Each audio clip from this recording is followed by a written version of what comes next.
அல்லேலூயா. ஆண்டவராகிய இயேசு கிறிஸ்துவின் இனிதான நாமத்தினாலே இன்றைக்கு நல்ல ஒரு மகிமையான ஆராதனை, நல்ல சாட்சிகள். கர்த்தர் நல்லவர். ஆமென். இன்றைக்கு ஆராதனைக்காக எத்தனை பேர் ஜெபம் பண்ணிருக்கீங்க?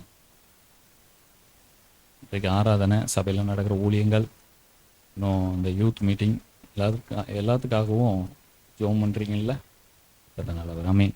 1 பேதுரு 5வது அதிகாரம் 6, 7, 8 வசனம் எடுத்தவங்க வாசிங்க. பிசாசானவன் எவனை விழுங்கலாம் என்று வகை தேடி சுற்றி திரிகிறான். 6வது வசனத்தில், ஏற்ற காலத்திலே தேவன் உங்களை உயர்த்தும்படிக்கு. அநேக நேரங்களில் நம்ம புலம்பி கொண்டு தான் இருக்கிறோம். என்னுடைய சூழ்நிலை, கடன் பிரச்சனை, வியாதி, ஒவ்வொரு காரியத்தை குறித்து நம்ம புலம்பி கொண்டும் அழுது கொண்டு இருக்கிறோம். நான் வேதம் சொல்லுகிறது, ஏற்ற காலத்திலே தேவன் உங்களை உயர்த்தும்படிக்கு அவருடைய பலத்த கைக்குள் அடங்கிருங்கள். உயர்த்துகிற தேவன் நம்மளை உருவாக்குவார். ஆமென். உருவாக்கும் பொழுது எல்லா சூழ்நிலைகளும் நமக்கு வித்தியாசமாக தான் இருக்கும். வருகிற எல்லா காரியத்திலையும் தேவன் நம்மளை உருவாக்கும்படியாக அநேக காரியங்களை நம்மளுடைய வாழ்க்கையில் அனுமதிக்கிறார். ஆனால் எல்லாவற்றிலையும் நம்ம சரியாக இருக்கும் பொழுது தேவன் எல்லாவற்றையும் தூக்கி தூரப்போட அவர் வல்லவர். மேன் 9வது வசனத்தில் பார்க்கிறோம். இதற்கு ரொம்ப முக்கியமானது என்ன அப்படின்னா, விசுவாசத்தில் உறுதியாக இருந்து. அவர் யார் என்பதை குறித்து நமக்கு நல்லா தெரியும். என் அப்பா எல்லாவற்றையும் செய்து முடித்தார், அவர் எனக்காக எல்லாவற்றையும் அதினதின் காலத்தில் செய்ய போதுமானவர் என்கிறத நாம் விசுவாசிக்கணும். மேன் இந்த கூட பிரதர் சொன்னாங்க, அவனுக்கு எதிர்த்து நிற்கணும். இதுக்கு அடுத்த வார்த்தை அதுதான், விசுவாசத்தில் உறுதியாக இருந்து. இங்கே பிரசங்கில நம்ம பார்க்க முடியும். பிரசங்கில 3வது அதிகாரம் 1 வசனத்திலேயே, ஒவ்வொன்றிற்கும் ஒவ்வொரு காலம் உண்டு, வானத்தின் கீழே இருக்கிற ஒவ்வொரு காரியத்திற்கும் ஒவ்வொரு சமயம் உண்டு. இப்போ அதினதின் காலத்திலே அவர் நமக்கு செய்ய வல்லவருங்கிறத நாம் உணர்ந்து கொள்ள வேண்டும், சுவாசிக்க வேண்டும். சங்கீதம் 33:9 சொல்லப்பட்டிருக்கிறது போல, அவர் சொல்ல ஆகும், அவர் கட்டளையிட நிற்கும். ஆமென்.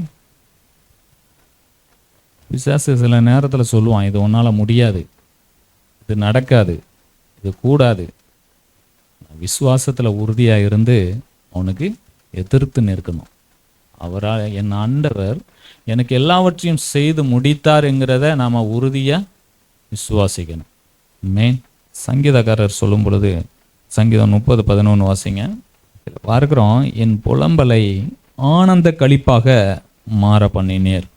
இன்றைக்கு புலம்பிக் கொண்டு இருக்கிற நமக்கு ஆண்டவர் சொல்லுகிறது அதுதான், ஆனந்த களிப்பாக மாற பண்ணுவார். அவர் போதுமானவர் நமக்கு, அவர் அற்புதத்தின் தேவன். ஆமீன். இதில் பார்க்கிறோம், சங்கீதக்காரர் தாவீது சொல்லும் பொழுது, என் புலம்பலை ஆனந்த களிப்பாக மாற பண்ணினீர், என் மகிமை அமர்ந்திராமல் என் இரட்டை களைத்து போட்டு மகிழ்ச்சி எனும் கட்டினால் என்னை இடை கட்டினீர். மகிழ்ச்சி எனும் கட்டினால் நம்மை ஆண்டவர் இடை கட்ட அவர் போதுமானவர். ஆமென். என்ன செய்யணும்? அவருடைய பலத்த கைக்குள் நாம் அடங்கியிருக்கணும். விசுவாசத்தில் உறுதியாக இருக்கணும். அவருடைய பலத்த கைக்குள் நாம் அடங்கி இருக்கணும். அப்போ நம்மளுடைய புலம்பலை ஆனந்த களிப்பாக மாற்ற அவர் போதுமானவர். ஆமென். 2வது ஒரு காரியம், 7வது வசனம், 1 பேதுரு 5:7 வசனம். அவர் உங்களை விசாரிக்கிறவரானபடியால் உங்கள் கவலைகளை எல்லாம் அவர் மேல் வைத்து விடுங்கள். இப்போ உலகத்தில் விசாரிப்பு அப்படிங்கிறது அது எதிர்பார்க்க முடியல. இந்த ஆண்டவர் சொன்னார்ல, அவருடைய வருகைக்கு முன்பதாக அநேகருடைய அன்பு தணிந்து போகும். அப்போ உறவினர்கள் மத்தியில் விசாரிப்பு இல்லை, குறைஞ்சிட்டு. குடும்பத்தில் விசாரிப்பு இல்லை. ஒரு காலகட்டங்களில் எங்கள் குடும்பம் அப்படி இருந்துச்சு, அப்புறம் என் குடும்பம் இருந்துச்சு, இப்போ நான் அப்படின்னு நம் குடும்பம்னு கூட இல்லை. இப்போ நானுங்கிற ஒரு தனி உருவாகி கொண்டு இருக்கிறது. ஏன்னா ஆண்டவர் சொன்னார், அனைவருடைய அன்பு தணிந்து போகும். இன்னைக்கு எல்லா பக்கமும் அப்படித்தானே. வேலை ஸ்தலத்தில் பார்த்தாலும் அன்பு இல்லை, குடும்பத்தில் அன்பு இல்லை. கிறிஸ்துவ பிள்ளைகள் குடும்பத்தில் அன்பு இருக்கும்னு விசுவாசிக்கிறேன். ஆமென். அப்போ விசாரிப்பு இல்லாத ஒரு காலகட்டங்களில் நம்ம இருக்கிறோம். ஆனால் நம்ம விசாரிக்கிறவர் ஒருவர் இருக்கிறார். ஆமென். யார் விசாரித்தாலோ விசாரிக்காவிட்டாலோ நம்மை விசாரிக்க ஒருவர் உண்டு. ஆமென். விசாரிப்பை குறித்து அநேக வசனம் நம்மளுக்கு வேதாகமத்தில் உண்டு. ஒரு சில வசனங்கள் மட்டும் நம்ம எடுத்து பார்க்க போகிறோம். யாத்திராகமம் 20வது அதிகாரம் 2வது வசனம் வாசிங்களேன். உலகத்திலிருந்து வேறு பிரித்தவர் நம்ம ஆண்டவர். ஆமென். அந்த வசனம் சொல்லுது, உன்னை அடிமைத்தன வீடாகிய எகிப்து தேசத்திலிருந்து புறப்பட பண்ணின உன் தேவனாகிய கர்த்தர் நானே. பாவத்திலிருந்து உலகத்தோடு உலகமாய் இருந்த நம்மை ஆண்டவர் வேறு பிரித்தார். 3வது வசனம், இவரை தவிர நமக்கு வேற ஒன்றும் உண்டாயிருக்கக்கூடாது. அவர் நம்மை படைத்து அவரை அழைத்தவர். அடுத்த வசனம், மேலே வானத்திலும் கீழே பூமியிலும் பூமியின் கீழ் தண்ணீரிலும் உண்டாயிருக்கிறவைகளுக்கு ஒப்பான ஒரு சொருபத்தை ஆகிலும் யாதொரு விக்கிரகத்தை ஆகிலும் நீ உனக்கு உண்டாக்க வேண்டாம். எதையுமே உண்டாக்காதே. அதான் ஆண்டவருடைய வார்த்தை. யாதொரு விக்கிரகத்தை ஆகிலும் சொர்பத்தை ஆகிலும் உண்டாக்காதே. 5வது வசனம், நீ அவைகளை நமஸ்கரிக்கவும் வேண்டாம், சேவிக்கவும் வேண்டாம். உன் தேவனாகிய கர்த்தராயிருக்கிற நான் எரிச்சலுள்ள தேவனாயிருந்து என்னை பகைக்கிறவர்களை குறித்து பிதாக்களுடைய அக்கிரமத்தை பிள்ளைகளிடத்திலும் 3ஆம் 4ஆம் தலைமுறை மட்டும் விசாரிக்கிறவராயிருக்கிறேன். இந்த வசனத்தில் கவனிக்கும் பொழுது, நீ அவைகளை நமஸ்கரிக்கவும் சேவிக்கவும் வேண்டாம். உன் தேவனாகிய கர்த்தராயிருக்கிற நான் எரிச்சல் உள்ள தேவனாயிருந்து என்னை பகைக்கிறவர்களை குறித்து பிதாக்களுடைய அக்கிரமத்தை பிள்ளைகளிடத்தில் 3ஆம் 4ஆம் தலைமுறை மட்டும் விசாரிக்கிறவராயிருக்கிறேன். கர்த்தரை விட்டு விலகிற பிள்ளைகளுக்கு கர்த்தர் ஒரு காரியத்தை விரும்பல, அதை செய்கிற பிள்ளைகளையே ஆண்டவர் விசாரிப்பாரானால் கர்த்தருக்குள்ள இருக்கிற பிள்ளைகளுடைய தேவைகளை அவர் சந்திக்க அவர் போதுமானவரா இல்லையா? ஆமென். நல்லா யோசித்து பாருங்க. கர்த்தர் சொல்கிறாரு, அவர் விரும்பாத ஒரு காரியத்தை செய்யும் பொழுதே நான் விசாரிப்பேன் அப்படின்னு சொல்றார். 3ஆம் 4ஆம் தலைமுறை மட்டும் நான் விசாரிக்கிறேன் அப்படிங்கிறாரு. அப்படி அதே விசாரிக்கிற தேவன் அவருக்கு பிரியமாய் நடந்து அவர் சொல் பேச்சை கேட்டு அவர் வார்த்தையின்படி கீழ்ப்படிந்து நடக்கிற பிள்ளைகளுக்கு அவர் எப்படிப்பட்டவர்? கண் அவரை தேடுகிற பிள்ளைகள் மேல நோக்கமாக இருக்கும். மேன் அவர் நம்மை விசாரிக்கிறவர். 1 கொரிந்தியர் 4வது அதிகாரத்தில் இந்த 1 கொரிந்தியரில் பவுல் சொல்லும் பொழுது 1 கொரிந்தியரில் எழுதும்போது 4வது அதிகாரம் 4வது வசனத்தில் வாசிங்க எடுத்தவங்க. இந்த இடத்துல சொல்லும் பொழுது பாருங்களேன், என்னிடத்தில் நான் யாதொரு குற்றத்தையும் அறியேன், ஆகிலும் அதனாலே நான் நீதிமானாகிறதில்லை. என்னை நியாயம் விசாரிக்கிறவர் கர்த்தர். நம்மை நியாயம் விசாரிக்கிறவர் கர்த்தர். நம் தேவைகளை சந்திக்கிறவர் கர்த்தர். நம்மை காண்கிறவர் கர்த்தர். அவரை விட்டு தூரம் போகிற பிள்ளைகளுக்கு தண்டிக்கிறவரும் கர்த்தர். மேன். அப்போ அவர் நம்மை விசாரிக்கிறவரானபடியினாலே நம்மளுடைய கவலைகளை எல்லாம் என்ன செய்யணும்? அவர் மேலே வைத்து விட வேண்டும். அவர் நம்மை பார்த்து கொள்வார். மேன். அல்லேலூயா. அடுத்த வசனம் 1 பேதுரு 5வது அதிகாரம் 8வது வசனம், புத்தியுள்ளவர்களாயிருங்கள், விழித்திருங்கள், ஏனெனில் உங்கள் எதிராளியாகிய பிசாசானவன் கர்ச்சிக்கிற சிங்கம் போல் எவனை விழுங்கலாமோ என்று வகை தேடி சுற்றித் திரிகிறான். விசுவாசத்துக்கு ஓகே, இந்த இடத்துல தெளிந்த புத்தி உள்ளவர்களாக இருங்கள். இதுக்கு முன்னாடி நம்ம பார்த்தது, ஏற்ற காலத்தில் கர்த்தர் நம்ம உயர்த்துவார். ஒரு பலத்த கரங்களுக்குள் நம்ம அடங்கி இருக்கணும். 2வது, நம்மை விசாரிக்கிறவர். எல்லாவற்றிலையும் நம்ம கவனமாக இருக்கணும். இதில் பார்க்குறோம் 3வது ஒரு காரியம், தெளிந்த புத்தி உள்ளவர்களாய் இருங்கள், விழித்திருங்கள், ஏனெனில் உங்கள் எதிராளியாகிய பிசாசனம். நம்மளுக்கு எதிராளி யாரு? பக்கத்தில் இருக்கிற பிரதரா? யார்? பிசாஸ். அப்போ பிசாசானவன் கர்ச்சிக்கிற சிங்கம் போல் எவனை விளங்கலாமோ என்று வகை தேடி சுற்றி திரிகிறான். இப்போ நம்ம எப்படி இருக்கிறோம்? கர்த்தர் பிள்ளையா இருக்கிறோமா பிசாசா இருக்கிறோமா? ஏன்னா தெளிந்த புத்தி. மத்தேயு எழுதின சுவிசேஷம் 7வது அதிகாரம் 24வது வசனத்தில் பார்க்கும் பொழுது அதில் புத்தியை குறித்து ஆண்டவர் சொல்கிறார். வாசிங்க. ஆகையால் நான் சொல்லிய இந்த வார்த்தைகளை கேட்டு இவைகளின்படி செய்கிறவன் எவனோ அவனை கன்மலையின் மேல் தன் வீட்டை கட்டின புத்தியுள்ள மனுஷனுக்கு ஒப்பிடுவேன். ஆண்டவருடைய வார்த்தையின்படி நடக்கிறவர்கள், ஆண்டவர் என்ன சொல்றார்? கண்மலையின் மேல் தன் வீட்டை கட்டின புத்தி உள்ள மனுஷனுக்கு ஒப்பிடுவேன். இன்றைக்கு படிப்பு, பணம், பதவி அதல்ல, கர்த்தருக்கு பயப்படுகிறதுலே ஞானத்தின் ஆரம்பம். கர்த்தருக்கு பயப்படுகிற பிள்ளை தான் புத்தி உள்ள பிள்ளை. உண்மைதானங்க?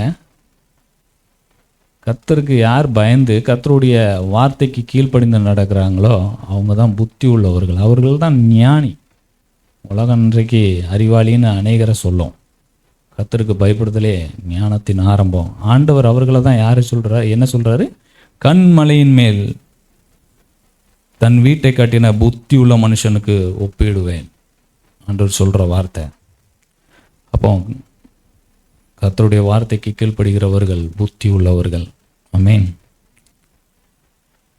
அடுத்தது பார்க்கிறோம் அதே வசனத்தில் விழித்திருங்கள். விழித்திருங்கள். விழிப்பை குறித்து ஆண்டவர் சொன்னார், அவருடைய வருகை, அதாவது குமாரனுடைய வருகை எப்பம் என்று தெரியாதபடினாலே நீங்கள் விழித்திருங்கள். விழித்திருங்கள் அப்படிங்கிறதுக்கு மீனிங் என்ன? நம்ம ஆண்டுக்குள்ளே எப்பொழுதும் அவர் பார்வைக்கு பிள்ளையாக இருக்கணும். நம்ம அவர் பார்வைக்கு அவருடைய பிள்ளையாக இருக்கணும். தேவ சமூகத்தில் காத்திருக்கணும். அவருடைய வார்த்தையை பெற்றுக்கொள்ளணும். ஒவ்வொரு நாளும் அவர் என்ன சொல்கிறாரு, ஆவியானவர் என்ன சொல்கிறாரோ அந்த வார்த்தையின்படி கீழ்ப்படிந்து நடக்கணும். மணவாளன் வருகிற சத்தம் கேட்கிற பிள்ளைகளாய், மணவாட்டியாய் ஆயத்தமாக நம்ம இருக்கணும், விழித்திருக்கணும். மேன் அல்லேலூயா.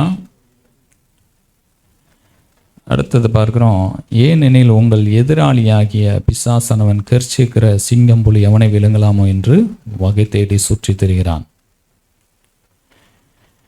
லூக்கா 22:31 எடுத்தவங்க வாசிங்க. இடத்துல ஆண்டவர் சொல்றாரு, சீமோனே சீமோனே, இதோ கோதுமையை சுலகினால் புடைக்கிறது போல சாத்தான் உங்களை புடைக்கிறதற்கு உத்தரவு கேட்டுக்கொண்டான். இப்போ சாத்தான் நம்மளை சோதிப்பதற்கு தேவனிடமிருந்து உத்தரவு கேட்குறார். ஆண்டவர் உத்தரவு கொடுக்குறார். என்ன? நம்பிக்கை, நம்ம மேலே நம்பிக்கை. என் பிள்ளை விழமாட்டான். ஆனால் அவன் சோதிக்கிறதுக்கு உத்தரவு கேட்குறான், சோதிக்க வருகிறான். இடம் கொடுத்தாச்சுன்னா அவன் உள்ளே வந்து என்ன செய்கிறான்? உட்காந்துடுறான். அதை தான் நான் கேட்டேன், நம்ம கர்த்தருடைய பிள்ளைகளா நம்ம பிசாசா அப்படின்னு. இதில் ஆண்டவர் ஒரு சம்பவத்தை சொல்லியிருப்பார். எல்லாருக்கும் தெரியும், நம்ம வாசித்திருப்போம், தியானிச்சிருப்போம். தீட்டு உள்ளவைகள், தீட்டு இல்லாதது. அது உணவுல குறித்து சொல்லப்படலை, பழைய ஏற்பாடை குறித்து நான் சொல்லலை. ஆண்டவர் மத்தேயு 15வது அதிகாரம் 18, 19, 20 இதை வாசிங்களேன். வாயிலிருந்து புறப்படுகிறவைகள் இருதயத்திலிருந்து புறப்பட்டு வரும், அவைகளே மனுஷனை தீட்டுப்படுத்தும். எப்படியெனில் இருதயத்திலிருந்து பொல்லாத சிந்தனைகளும், கொலைபாதகங்களும், விபச்சாரங்களும், வேசித்தனங்களும், களவுகளும், பொய் சாட்சிகளும், தூஷணங்களும் புறப்பட்டு வரும். இவைகளே மனுஷனை தீட்டுப்படுத்தும்.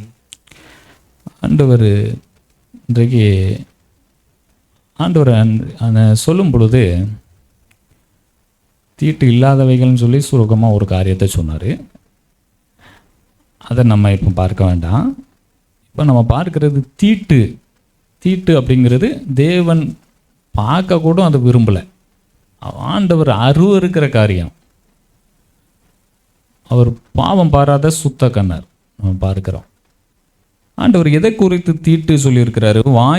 வாயிலிருந்து புறப்படுகிறவைகள் இருதயத்திலிருந்து புறப்பட்டு வரும், அவைகளே மனுஷனை தீட்டுப்படுத்தும் அப்படின்னு சொல்லி ஒரு பட்டியல் கொடுக்குறாரு. அப்போ இந்த தீட்டுப்படுத்துகிற காரியம் அப்படின்னா பிசாசு உள்ளே இருந்தால் தான் இந்த காரியத்தை அவன் தூண்டுவான், செயல்படுத்த வைப்பான். தேவாவியானவர் உள்ளே இருந்தால் இந்த காரியத்தை அவர் செய்ய விட மாட்டார். தேவாவியானவர் இருந்தால் தேவன் எதை விரும்புகிறாரோ அதை தான் செய்ய வைப்பார். 19வது வசனத்தில் எப்படி என்னில் இருதயத்திலிருந்து பொல்லாத சிந்தனைகளும், பொல்லாத சிந்தனைகள் மனுஷனுக்கு இயல்பு, அதில் பொல்லாத சிந்தனை நமக்கு தெரியும் எது பொல்லாத சிந்தனை அப்படின்னு. அடுத்தது கொலை பாதகங்களை குறித்து வேதாகமத்தில் சொல்லியிருக்கிறது. சகோதரனே நம்ம திட்டினா கூட, மூடனேன்னு சொன்னால் கூட என்ன எரிநருக்கு தான் போகணும். ஒரு மனுஷரை நம்ம புண்படுற மாதிரி பேசிட்டாலே அது கொலைக்குள்ள சமந்தான் சொல்லி வேதம் சொல்லுது, ஆண்டவர் நமக்கு சொல்லியிருக்கிறார். அப்புறம் விபசாரங்களும் வேசித்தனங்களும் களவுகளும் இதை குறித்து சொல்கிறதுக்கு உங்களுக்கு எல்லாருக்கும் தெரியும். இதை குறித்து தெரியாத விஷயம் இல்லை உங்களுக்கு. கண்ணினால ஒரு ஸ்திரியை இச்சையோடு பார்த்தா கூட அதுக்கு நான் ஆண்டவர் விட மாட்டார். அது விபச்சாரம் செய்ததுக்குள்ள சமந்தான். அப்போ கர்த்தர் என்ன விரும்புகிறார், எதை ஆண்டவர் தீட்டுன்னு சொல்கிறாரோ அதை விட்டு விலகணும். இதெல்லாம் இருக்குமானால் கர்த்தரை விட்டு நம்மை தூரம் கொண்டு போயிடும். கொலோசியர் 3வது அதிகாரம் எடுங்களேன், 1லிருந்து ஒரு 6 வசனத்தை வாசிங்க. கிறிஸ்துவுடன் கூட எழுந்ததுண்டானால் கிறிஸ்து தேவனுடைய வலது பரிசத்தில் விற்றிருக்கும் இடத்தில் உள்ள மேலானவைகளை தேடுங்கள், பூமியில் உள்ளவைகள் அல்ல, மேலானவைகளை நாடுங்கள். ஏனெனில் நீங்கள் மரித்தீர்கள், உங்கள் ஜீவன் கிறிஸ்துவுடனே தேவனுக்குள் மறைந்திருக்கிறது. நம்முடைய ஜீவனாகிய கிறிஸ்து வெளிப்படும் போது நீங்களும் அவரோட கூட மகிமையிலே வெளிப்படுவீர்கள். 5. ஆகையால் விபச்சாரம், அசுத்தம், மோகம், துரிச்சை, விக்கிரகாராதனையான பொருளாசை ஆகிய இவைகளை பூமியில் உண்டு பண்ணுகிற உங்கள் அவைகளை அழித்து போடுங்கள். இவைகளின் பொருட்டே கீழ்ப்படியாமையின் பிள்ளைகள் மேல் தேவ கோபாக்கினை வரும். இதுதான் தீட்டு. இது இருக்குமானால் தேவனுடைய கோபாக்கினை வரும். வேதம் இதை தான் நமக்கு தீட்டு என்று சொல்லுகிறது. இது கர்த்தர் அனுமதிக்கிறதில்லை, அவர் விரும்புகிறதில்லை, அவர் அருவருக்கிற காரியம். இது இருக்குமானால் தேவனுடைய பிள்ளைகள் என்று சொல்ல முடியாது. வெளிப்படுத்தல் 21:8 வசனத்தில் இதை குறித்து தான் ஆண்டவர் விளக்கம் சொல்வார். வெளிப்படுத்தல் 21:8 எடுத்தவங்க வாசிங்க. அவிசுவாசிகளும் அருவருப்பானவர்களும் கொலைபாதகரும் விபச்சாரக்காரரும் சூனியக்காரரும் விக்கிரகாராதனைக்காரரும் பொய்யர் அனைவரும் 2ஆம் மரணமாகிய அக்கினியும் கந்தகமும் எரிகிற கடலிலே பங்கடைவார்கள் என்றார். இதுதான் தீட்டு. ஆண்டவர் தீட்டு என்று சொன்ன காரியம் நமக்குள்ள இருக்குமானால் கர்த்தருடைய பிள்ளையாய் நம் ஜீவிக்க முடியாது. இதை அவர் அருவருக்கிறவர். இது வாழ்க்கையில் இருக்குமானால் இது நரகத்தில் கொண்டு போய் தள்ளிடும். அப்போ நம்ம ஏற்ற காலத்திலே தேவன் நம்மளை உயர்த்தும்படி அவருடைய பலத்த கைக்குள்ளே நம்ம அடங்கியிருக்கணும், விசுவாசிக்கணும். அவர் நம்மை விசாரிக்கிறவருங்கிறதை மறந்துடக்கூடாது. 3வது காரியம் தீட்டு. அவர் எது தீட்டுன்னு சொன்னாரோ அது நம்ம வாழ்க்கையில் இருக்கக்கூடாது. அப்படி இல்லை அப்படின்னா அவர் நாமத்தை அறிந்திருக்கிற நமக்கு 91வது சங்கீதம் 14வது வசனம் எடுத்தவங்க வாசிங்க. 91:11-14. என்னிடத்தில் வாஞ்சையா இருக்கிறபடியால் அவனை விடுவிப்பேன், என் நாமத்தை அவன் அறிந்திருக்கிறபடியால் அவனை உயர்ந்த அடைக்கலத்திலே வைப்பேன். ஆண்டவர் சொல்கிற ஒரு வார்த்தை என்னன்னா, என் நாமத்தை அறிந்திருக்கிறபடினாலே, அவர் மேலே வாஞ்சையாக இருக்கிறபடினாலே என்ன செய்கிறாரு, உயர்ந்த அடைக்கலத்தில் கொண்டு போய் வைக்கிறார். இன்றைக்கு கர்த்தருடைய பிள்ளைகள் அவர் மேலேயே பற்றுதலாக இருந்து அவர் எதெல்லாம் விரும்பலையோ அதை விட்டுட்டு அவரை நாடி அவரை நம்பி இருக்கிற பிள்ளைகளுக்கு ஆண்டவர் அதன் காலத்தின் நேர்த்தியாய் செய்து உயர்ந்த அடைக்கலத்தில் வைக்க அவர் போதுமானவர். ஆமென். கர்த்தருடைய நாம மாத்திரம் மகிமைப்படுவதாக. அல்லேலூயா. அப்படியே நம்ம ஜெபித்து முடிக்கலாம். ஃபஸ்ட்டு அப்படியே கேட்ட வசனங்களை திரும்ப போய் நம்ம அந்த பேதுருவில் 5ஆம் அதிகாரத்தில் இருக்கிற அந்த காரியங்களை திரும்ப போய் நம்ம தியானிக்கும் போது தான் நமக்கு அது உள்ள அது கிரியை செய்யும். நம்ம மனசில் பதிந்து நம்ம சூழ்நிலைகள் வரும்போது இந்த வசனம் ஆண்டவர் ஞாபகப்படுத்தி அதை மேற்கொள்றதுக்கு அந்த தீட்டான காரியங்களை எல்லாம் நம்ம செய்யாதபடிக்கு காப்பாற்றுறதுக்கு ஆண்டவர் உதவி சொல்ல. அப்படியே எழுந்து அப்படியே கடைசி ஜெபத்தை ஆமென். அப்படியே ஆண்டோடைய சமூகத்தில் அப்படியே ஒப்பு கொடுப்போம். இந்த நாளில் கேட்ட சத்தியத்தின்படியாக இந்த நாட்களில் ஒருவேளை நம்ம இடத்துல ஏதாவது காரியங்கள் தேவனுக்கு விரோதமான அருவருப்புகள் இருக்குமானால் ஒரு விஷயம் ஆண்டோடைய சமூகத்தில் இந்த நேரத்தில் ஒப்பு கொடுங்க. இந்த நேரத்தில் ஆண்டவருக்கு பிரியமான பிள்ளைகளாய் வாழும்படிக்காக தான் நம்மளை ஆண்டவர் அழைத்திருக்கிறாரு. அவருடைய பிள்ளை என்கிற அதிகாரத்தை நமக்கு கொடுத்துருக்கிறாரு. இந்த நேரத்தில் ஆண்டவருடைய சமூகத்தில் ஒப்பு கொடுங்க. ஒருவேளை நீங்கள் யார் இடத்துலாவது மனஸ்தாபம் இருக்கும் என்று சொன்னாலுமே நீங்கள் இந்த நேரத்தில் நீங்கள் ஒப்பு கொடுங்க. ஆண்டவருடைய சமூகத்தில் நம்மளிடத்துல அந்த தீட்டான காரியங்கள் நம்மளிடத்துல இருக்கவே கூடாது. இந்த நேரத்தில் ஆண்டவருடைய சமூகத்தில் அப்படியே ஒப்பு கொடுத்து, ஆண்டவரே எனக்குள்ள ஏதாவது ஆண்டவரே தீட்டான காரியங்கள் இருக்கும் என்று சொன்னால் இந்த நேரத்தில் அப்பா அதெல்லாம் என்னிலிருந்து எடுத்து போடுங்க ஆண்டவரே என்று சொல்லி இந்த நேரத்தில் ஆண்டவருடைய சமூகத்தில் ஒப்பு கொடுங்க. நீங்கள் அப்படியே விட்டு கொடுத்து நீங்கள் ஒப்பு கொடுக்கும் பொழுது தான் ஆவியானவர் உங்களுக்கு உதவி செய்வார். இந்த நேரத்தில் ஆவியானவர் கிட்ட கேளுங்க, ஆண்டவரே என்னை பரிசுத்தப்படுத்துங்கப்பா என்று சொல்லி கேளுங்க ஆண்டவருடைய சமூகத்தில். அப்பா இந்த நாளிலும் கூட ஆண்டவரே நாங்கள் கேட்ட சத்தியத்தின்படியாக ஆண்டவரே தேவன் ஆண்டவரே அப்பா ஸ்தோத்திரிக்கிறோம். அப்பா எங்களை உயர்த்தும்படிக்க உம்முடைய பலத்த கரத்துக்குள்ளே நாங்கள் அடங்கி இருக்க எங்களுக்கு உதவி செய்யுங்க தகப்பனே. அப்பா இந்த நேரத்தில் ஆண்டவரே நீர் எங்களை விசாரிக்கிறவரானபடியினால ஆண்டவரே எங்களுடைய எல்லா காரியத்தையும் உம்முடைய சமூகத்தில் நாங்கள் ஒப்பு கொடுக்குறோம்ப்பா. நீங்கள் பொறுப்பெடுத்து கொள்ளுங்க ஆண்டவரே. எங்களிடத்துல தீட்டான காரியங்கள் எது இருந்தாலும் ஆண்டவரே அதை எங்களை விட்டு எடுத்து போடுங்கப்பா. இந்த நேரத்தில் இங்கே இருக்கிற ஒவ்வொருத்தரையும் தேவன் நீங்கள் உமக்கான ஆண்டவரே பிரயோஜனம் உள்ள ஒரு பாத்திரமாக தேவன் நீங்கள் மாற்றும்படிக்கா ஜெபிக்கிற ஆண்டவரே. ஒரு பரிசுத்தம் உள்ள ஆண்டவரே ஒரு பிரயோஜனம் உள்ள ஒரு பாத்திரம் ஆண்டவரே ஒவ்வொருவரையும் தேவன் நீங்க மாற்றும்படிக்கா ஜெபிக்கிற ஆண்டவரே.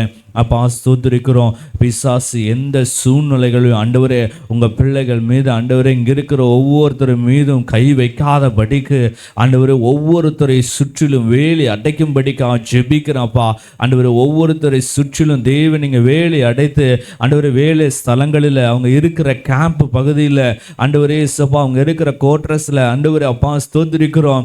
அப்பார்ட்மெண்ட்ல ஆண்டவரே அப்பா எல்லா இடத்துலையுமே ஆண்டவரே தேவனீர் உம்முடைய பிள்ளைகளை வேலி அட்டைக்கும்படிக்கா ஜெபிக்கிறேன் ஆண்டவரே. இந்த நேரத்தில் உம்முடைய பிள்ளைகளுக்கு நல்ல ஒரு பாதுகாப்பை கொடுக்கும்படிக்கா ஜெபிக்கிறோம் ஆண்டவரே. உம்முடைய பிள்ளைகளுக்கு நல்ல பலத்தை கொடுக்கும்படிக்கா ஜெபிக்கிறேன் ஆண்டவரே. உம்முடைய பிள்ளைகளுக்கு தேவன் நீங்க ஆலோசனைகளை தந்து வழிநடத்தும்படிக்கா ஜெபிக்கிற ஆண்டவரே.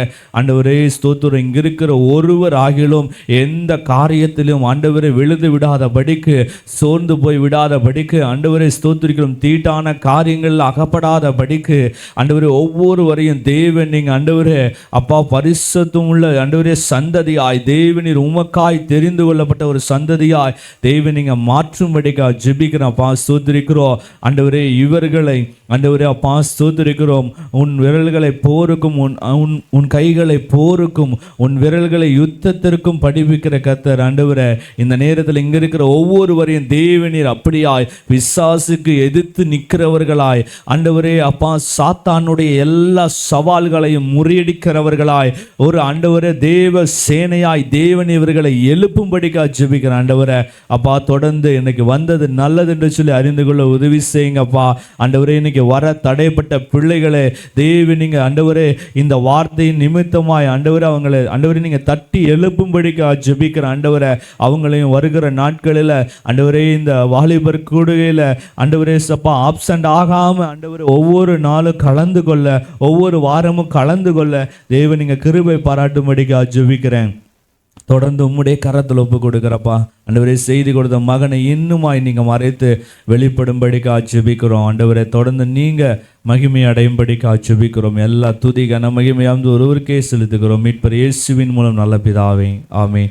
என் ஆத்துமாவே கர்த்தரை ஸ்தோத்திரி, என் முழு உள்ளமே பரிசுத்த நாமத்தை ஸ்தோத்திரி. என் ஆத்துமாவே கர்த்தரை ஸ்தோத்திரி, கர்த்தர் செய்த சகல உபகாரங்களையும் மறவாதே. ஆமென் ஆமென். அல்லேலூயா அல்லேலூயா அல்லேலூயா ஆமென். கர்த்தர் உங்களை ஒவ்வொருவரையும் ஆசீர்வதிப்பார்.